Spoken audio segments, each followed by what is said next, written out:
இன்றைக்கி வந்து நான் சிம்பிளாக ஒரு கட்லெட்டு இது உருளைக்கிழங்கு வச்சு பண்ண போகிறேன். அதுக்கு தேவையான பொருட்கள் எடுத்துக்கலாம். 1 கப்பு வந்து கோதுமை மாவு எடுத்திருக்கேன்.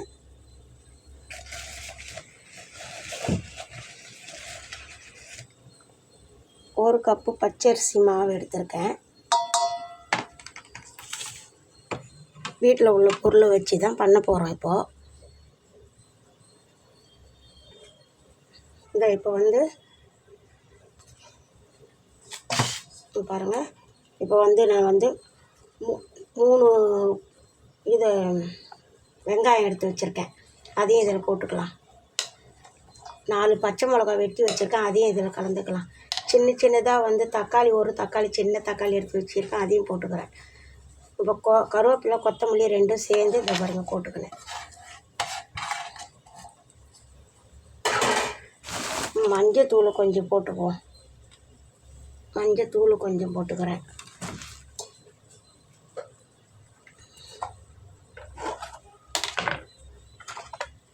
கரம் மசாலா தூள் 1 ஸ்பூன் போட்டுக்கிறேன்.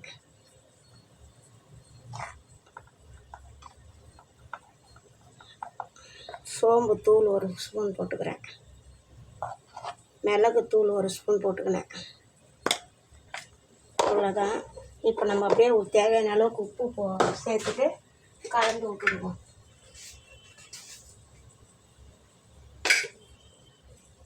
தேவையான அளவுக்கு உப்பு, சால்ட்டு சேர்த்துக்கினேன். இது நல்லா பிசைஞ்சு வச்சுட்டு ஒரு 10 நிமிஷம் ஊறட்டும். அதுக்கப்புறம் நம்ம வந்து சும்மா கொஞ்சம் கொஞ்சமாக தண்ணி ஊற்றி நல்லா பிசைஞ்சிடலாம். சிம்பிளாக நல்லாயிருக்கும், சாப்பிட்றதுக்கு நல்லாயிருக்கும். பசங்களுக்கெல்லாம் செய்து கொடுங்க, ரொம்ப நல்லாயிருக்கும்.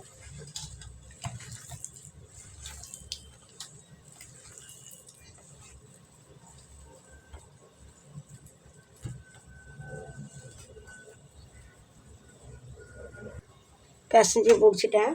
ஒரு முட்டை 1 உடச்சி ஊற்றிக்கிறேன். ஒரே ஒரு முட்டை உடச்சி ஊற்றிக்கலாம். கொஞ்சம் சாஃப்டாக இருக்கும் சாப்பிட்றதுக்கு.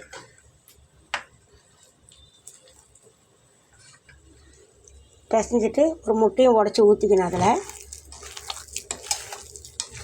நல்லா பிசைஞ்சு வச்சுடுவோம். பிசைஞ்சு வச்சுட்டு ஒரு 5 நிமிஷம் ஊறட்டும். அதுக்கப்புறம் எடுத்து நம்ம வந்து தோசை கல்லில் தான் போட்டு எடுக்க போகிறோம்.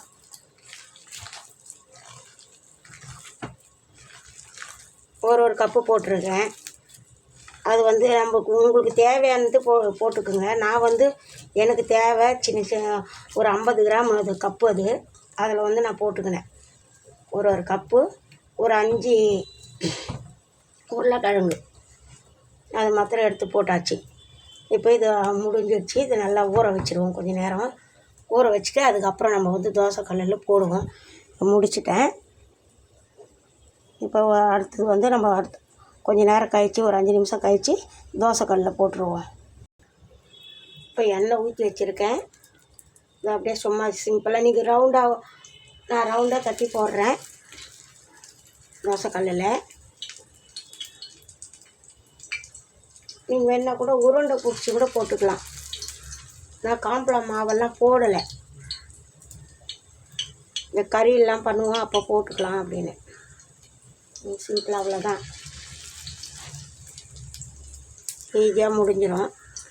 சாப்பிட்றதுக்கு நல்லா டேஸ்ட்டாக இருக்கும். நம்ம எல்லாம் போடுறதால நீங்களும் வீட்டில் ட்ரை பண்ணி பாருங்கள். நல்லாயிருக்கும் சாப்பிட்றதுக்கு. சிம்மில் வச்சுருக்கேன். திருப்பி போட்டுடலாம். திருப்பி போட்டுட்டு வேகட்டும். 2 திருப்பி போட்டுருக்கேன் பாருங்கள். அவ்வளோதான். ரொம்ப டேஸ்ட்டாக இருக்குமா இது. நீங்கள் ட்ரை பண்ணி பாருங்கம்மா. கொஞ்சம் வெந்து வரட்டும். நல்லா வெந்து வந்துடுச்சு. இப்போ நம்ம இந்த ஸ்டேஜில் எடுத்துருவோம். நல்லா எண்ணெய் ஊற்றி நல்லா பாருங்கள். நல்லா 2 பக்கமும் நல்லா வெந்துருக்குது.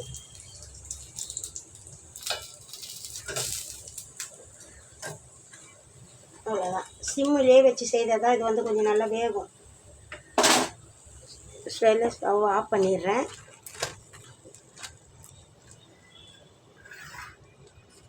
இதில் நல்லா முட்டை எல்லாம் போட்டிருக்கிறதால ரொம்ப நல்லாயிருக்கும்.